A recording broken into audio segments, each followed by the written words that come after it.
எவ்வளோ அடித்தாலும் தாங்கக்கூடிய உடல் வலிமை இருக்கு சூரியகிட்ட. அவர்கிட்ட வந்து நீங்கள் 30 நாள் இல்லை 2 நாள் இல்லை, ஃபுல் படத்துக்கே நீங்கள் 5 நாள்லேயே பண்ணுவீங்க. அவர் எல்ரட் சார் வந்து ப்ரொடியூசராக இருக்குது, அவருக்கு செகண்ட் ஜாப் தான். அவர் வந்து ஃபர்ஸ்ட் வந்து ஏடி தான். அவர் ஃபர்ஸ்ட் அன்னைக்கு சொல்லும்போது அப்படி சொன்னீங்களே சார், வேணாம் சார் இப்போ இப்படி எடுத்துக்கலாம் சார். ஐயோ சார் அது நல்லா இருந்ததே சார். எல்லாருக்கும் வணக்கம். ஆக்சுவலாக வந்து நான் இங்கே வந்ததுக்கப்புறம் தான் இந்த படத்துக்கு கிரியேட்டிவ் ப்ரொடியூசர்னு என் பேர் இருக்கிறது எனக்கு தெரியும். நான் இந்த படத்தில் இன்வால்வ்டு கிரியேட்டிவான்னு எனக்கு தெரியும். கிரியேட்டிவ் ப்ரொடியூசருன்ற டைட்டிலோட இன்வால்வ்ன்றது இப்போ தான் தெரியும் எனக்கு, இங்கே வந்து தான் தெரியும். மதி வந்து is a very a man with a lot of self respect. எப்படின்னா எதையுமே வந்து he doesn't take it for granted. அவங்க வீட்டில் வந்து அவங்க அப்பா அம்மாவுக்கு வந்து அவன் இன்ஜினியரிங் படிக்கணும்னு ஆசை. அதனால் இன்ஜினியரிங்க்கு ஜாயின் பண்ணி 4 வருஷம் காலேஜ் போனான். அதுக்கப்புறம் சினிமாவுக்கு போகணுன்னப்போ நீ டிகிரி வாங்கினா போகலாம். எத்தனை அரியர்ஸ் இருந்தது அப்போது? 10 தான். ஓகே, மொத்தமாக 10 அரியர்ஸ் இருந்தது. சரி நான் முடிச்சா போகலாமா அப்படின்னு கேட்டப்போ போ அப்படின்னு சொல்லியிருக்காங்க. அந்த வித்தின் த 4th இயர் அந்த எல்லா அரியர்ஸும் கிளியர் பண்ணிவிட்டு இப்போ நான் சினிமாவுக்கு போகிறேன். ஓகே சரி போ. He could have come and asked me to work with him. அப்போ என் கூட வேலை செய்கிறேன்னு சொல்லியிருந்துருக்கலாம் அவர். ஆனால் அப்படி சொல்லலை. ஒரு படம் வெளியே போய் வேலை செஞ்சுட்டு அதுக்கப்புறம் ஒரு நாள் வந்து ஆனால் ஒரு ஷார்ட் ஃபில்ம் எடுத்திருக்கேன், அதை பாருங்கள் அப்படின்னு சொல்லிட்டு, அதை நான் நல்லா எடுத்திருந்தேன்னு உங்களுக்கு ஃபீல் பண்ணால் என்ன நீங்கள் சேர்த்துக்குங்க அப்படின்னு சொல்லிட்டு கேட்டார். அந்த ஃபில்ம் வந்து அந்த ஷார்ட் ஃபில்ம் அது பொல்லாதவன் முடிச்சு அந்த போஸ்ட் ப்ரொடக்ஷன் டைம்னு நினைக்கிறேன். ஜிவி ஸ்டுடியோவில் தான் நானும் ஜிவியும் தான் பார்த்தோம். பார்த்துட்டு எனக்கு பிடிச்சிருந்தது, நல்லா இருந்தது. அதில் ஆண்ட்ரூ நடிச்சிருந்தார். ஆண்ட்ரூ நான்லாம் ஒன்றா ஒர்க் பண்ணியிருக்கோம், அவர் நடிச்சிருந்தார். பிடிச்சிருந்தது. அப்போ நான் சொன்னேன் சரி எனக்கு பிடிச்சிருக்குப்பா நீ வந்து ஒர்க் பண்ணு அப்படின்னு. அதுக்கப்புறம் he work with me in Aadukalam. ஆடுகளமில் வந்து எப்படி விக்ரம் சுகுமாரன் வந்து ஸ்கிரிப்டு, டயலாக், ஷூட்டு அண்ட் டப்பிங்கில் ஒர்க் பண்ணாரோ அது மாதிரி வந்து மதி வந்து எடிட்டிங் அண்ட் போஸ்ட் ப்ரொடக்ஷன். இவங்க கான்ட்ரிபியூஷன் இல்லைன்னா அந்த படம் வாட் இட் இஸ் டுடேன்றது அது அவங்களோட கான்ட்ரிபியூஷனில் தான் அது இன்றைக்கி என்னவா அது வந்து சேர்ந்ததோ அது வந்து சேர்ந்தது. அந்த அளவுக்கு டெடிக்கேட்டடாக ஒர்க் பண்ணக்கூடிய ஒரு பர்சன். அப்புறம் அதுக்கப்புறம் வந்து செல்ஃபி ஹேப்பன்ட் ஃபார் ஹிம். செல்ஃபியில் நிறைய சேலஞ்சஸ் அதெல்லாம் முடிச்சு and through out the journey என்னென்னா எப்போவுமே வந்து ஒர்க் பண்ணுறதுக்கும்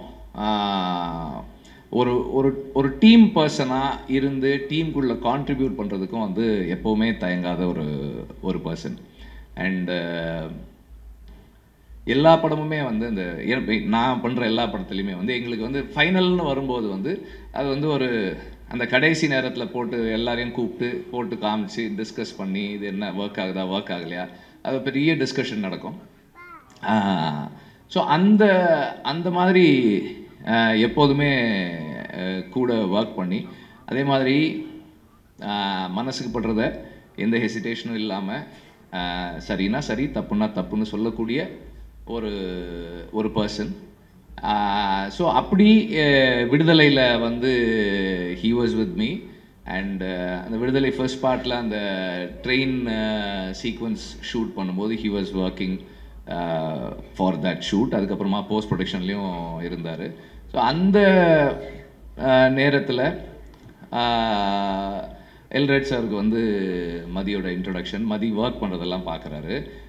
மணியும் எல்ரட் சாரும் வந்து they are very impressed. They have அவருடைய கான்ட்ரிபியூஷன் அண்ட் இப்போ எல்லாரும் சொன்னாங்களே ரொம்ப பேச மாட்டான்னு, அதெல்லாம் நல்லா தான் பேசுவாங்க.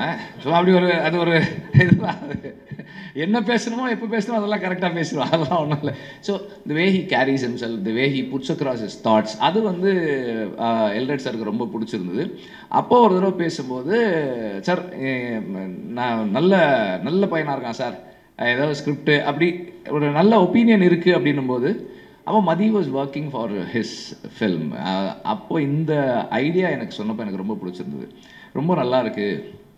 பிகாஸ் இந்த மாதிரி ஒரு வேர்ல்டுக்குள்ளே இங்கேயே இருக்கு. அதில் அந்த அந்த இவங்க அந்த அந்த அவர் ஒருத்தர் சொல்கிறாரு இல்லையா, இப்போ எப்படி நிலத்தில் இருக்கவங்களுக்கு ஜல்லிக்கட்டோ அது மாதிரி எங்களுக்கு இந்த பாய்மர படகு போட்டி. இப்போ நம்ம இங்கே இருக்கோம், நம்ம மக்களில் ஒருத்தருக்கு வந்து இப்படி ஒரு விளையாட்டு இருக்குது, இப்படி ஒரு ஸ்போர்ட் இருக்குது, அது அவங்க வாழ்க்கையோட அவ்வளவு முக்கியமான ஒரு அங்கமாக இருக்குது, ஆனால் நமக்கு தெரியலை. அப்போ இந்த மாதிரியான ஒரு வேர்ல்டை எக்ஸ்ப்ளோர் பண்ணி இப்படி ஒரு ஸ்டோரி சொல்லணும்னு நினைக்கிறது வந்து எனக்கு ரொம்ப நல்லா இருந்தது. I thought it's a very good idea to explore further. நீ அதை இன்னும் ஒர்க் பண்ணு அப்படின்னு சொன்னேன். ஹி ஹேட் அந்த அந்த பேக்ரவுண்டில் கொஞ்சம் டெவலப் பண்ணி ஒரு ஒரு ஒரு கான்செப்டாக சொன்னப்போ நான் ப்ரொடியூசர்கிட்ட சொன்னேன், சார் உங்கள் வேர்ல்டுக்குள்ளே ஒரு கதை இருக்குது சார், கதை சொல்கிறாங்க சார், நீங்கள் கேளுங்க அப்படின்னு. அது ஐ திங்க் அந்த விடுதலை கிளைமேக்ஸ் ஷூட்டிங் ஸ்பாட்லேயே ஏதோ பேசணும்னு நினைக்கிறேன். அந்த இடத்துல சொன்னேன். அப்புறம் லைன் சொன்ன உடனே அவர், சார் சூப்பராக இருக்குது சார். அங்கேருந்து தென் அதுக்கப்புறம் அவங்க அது அப்படி அந்த ஜேர்னி அப்படி போக ஆரம்பிச்சிருச்சு. And I'm very happy that it happen. இப்போ இதில் இருக்கிற டீம், கதிர் பற்றி சொல்லணுன்னா, மற்றவங்களை எனக்கு பர்சனலாக தெரியாது, அஃப்கோர்ஸ் ஜிவி தெரியும். கதிர் பற்றி சொல்லணுன்னா, one of the few cinematographers who can contribute creatively in script writing. Script ஸ்டேஜ்லேயே வந்து அவரால் வந்து க்ரியேட்டிவாக கான்ட்ரிபியூட் பண்ண முடியும். நான் வடச்சென்னை கதையை ரொம்ப வருஷமாக 2003 எல்லாருக்கும் சொல்லுவேன், பார்க்குற எல்லாருக்கும் சொல்லுவேன். அப்போ ஒரு தடவை அவர்கிட்ட சொன்னேன், ஏர்லி டேஸில், பொல்லாதவனுக்கு முன்னாடியா பொல்லாதவனுக்கு அப்புறமா தெரியல, ஏதோ ஒரு டைமில் சொன்னேன். அப்போ சொன்னப்போ என்கிட்ட சொன்னார், இந்த கதையில் சந்திரா தான் ஹீரோ அப்படின்னாரு. சந்திரா மேலே தான் இந்த கதை இருக்குது அப்படின்னாரு. அதாவது சந்திரா மேலே கதை இருக்குன்றதை கண்டுபிடிக்கிறதே வந்து ஒரு பெரிய இதுதான். ஸோ அப்போ ஒரு ஸ்கிரிப்டுக்குள்ளே அவரால் வந்து அவ்வளோ க்ரியேட்டிவாக கான்ட்ரிபியூட் பண்ண முடியும். ஒரு கோ ரைட்டராகவும் ஒர்க் பண்ணக்கூடிய ஒரு சினிமாட்டோகிராஃபர் இருக்கிறது மதிக்கு வந்து ஒரு பெரிய சப்போர்ட்டாக இருக்கும். And editor, art director and all other technicians எல்லாருமே கண்டிப்பாக வந்து இந்த விஷனோட கூட இருப்பாங்கன்ற நம்பிக்கை எனக்கு இருக்குது. ஜிவி ஆஸ் ஆல்வேஸ்,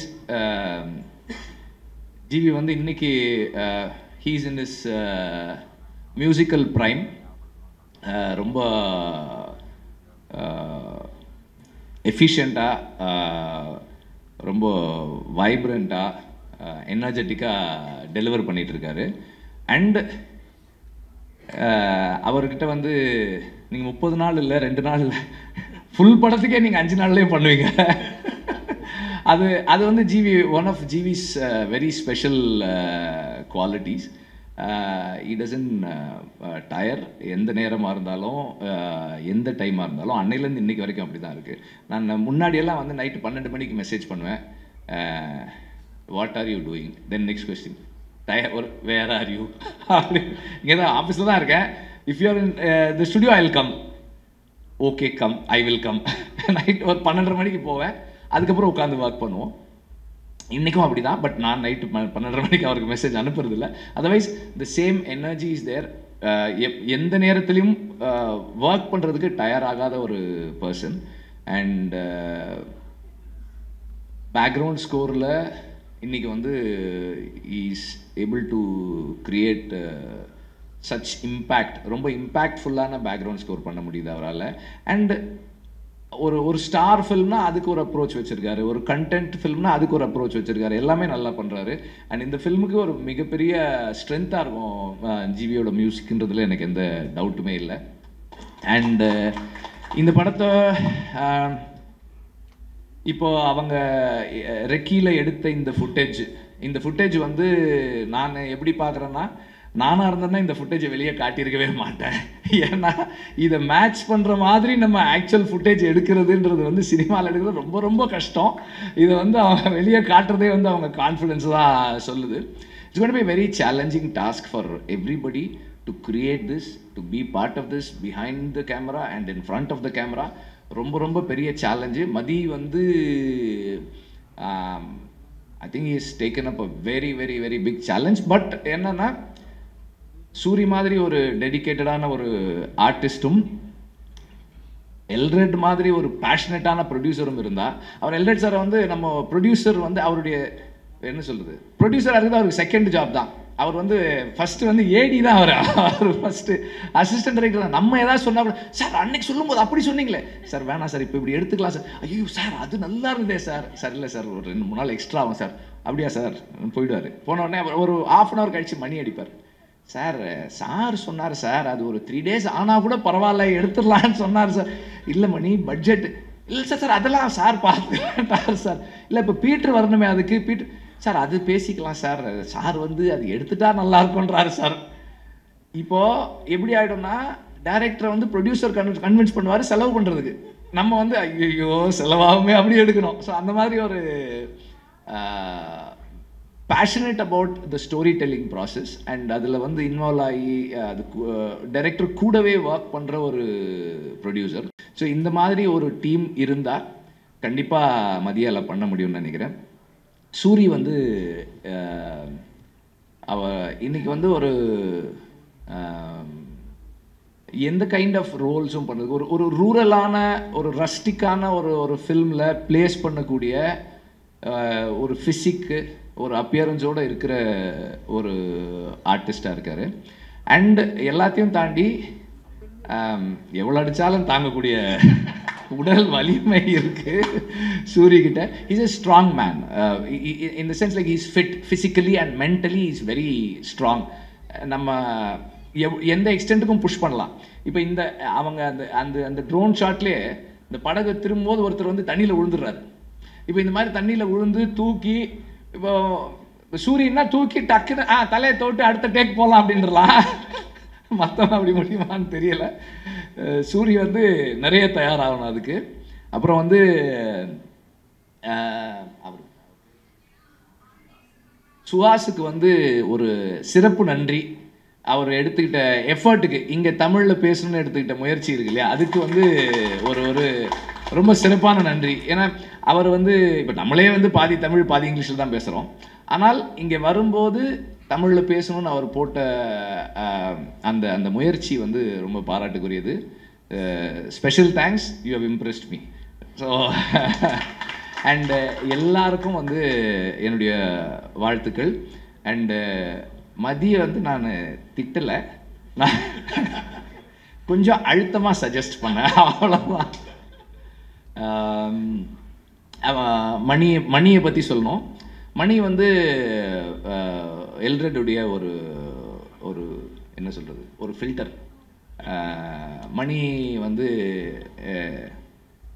எதை எப்படி எங்கே யார்கிட்ட சொல்லணுன்றதை வந்து ரொம்ப பக்குவமாக ஹேண்டில் பண்ணி ஒரு ப்ராஜெக்டை பத்திரமா, இந்த படத்தினுடைய பாய்மரம் வந்து மணி தான் கரெக்டாக வந்து கொண்டு போய் சேர்க்கறதுக்கு வந்து மணி வந்து எப்போதுமே முயற்சி பண்ணிக்கிட்டே இருக்கிற ஒரு ஆள். அண்ட் எல்லாருக்குமே வந்து என்னுடைய வாழ்த்துக்கள். அண்ட் ஒவ்வொரு கட்டத்துலையும் அந்த படத்தை நான் பார்த்துட்டே இருக்க போகிறேன். என்னுடைய கருத்துக்களை அழுத்தமாக சொல்லிக்கிட்டே இருக்க போகிறேன். Thank you very much.